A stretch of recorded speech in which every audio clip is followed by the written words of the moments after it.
I'm Atrell Nashar in Washington. It was a tough start to the week on Wall Street. The Nasdaq, Dow Jones, and S&P 500 all shedding value Monday ahead of President Trump's new tariffs. He says they're meant to hold allies and China accountable for the flow of fentanyl and illegal immigration, but economists warn they'll likely end up making inflation worse for Americans.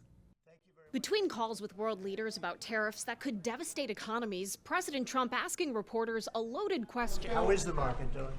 The closing bell seeing a wave of red as the private sector braces for the economic pain of Trump's tariffs. By 10:30 Monday morning, President Trump and Mexican President Claudia Sheinbaum announced an agreement to pause tariffs for 1 month to give them time to negotiate. And I'm confident that in a month, we will deliver results for both his people and Mexico.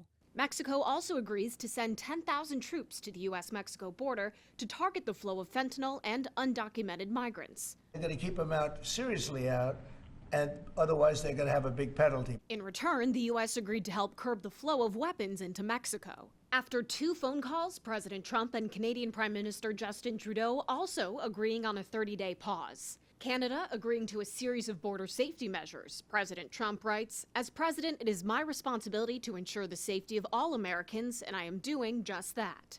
At 12:01 a.m. Tuesday, 10% tariffs on Chinese imports to the U.S. will still take effect. And China hopefully is going to stop sending us fentanyl.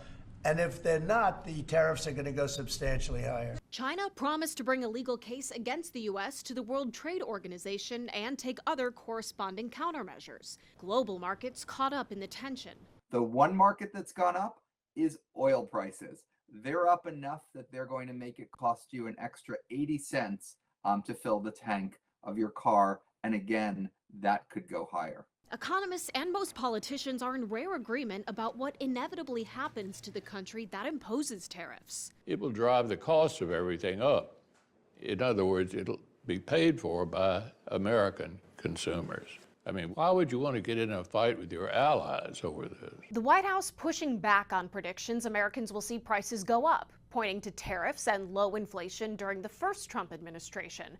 But the size and scope of those tariffs paled in comparison to what we're seeing now. In Washington, I'm Atrell Nashar.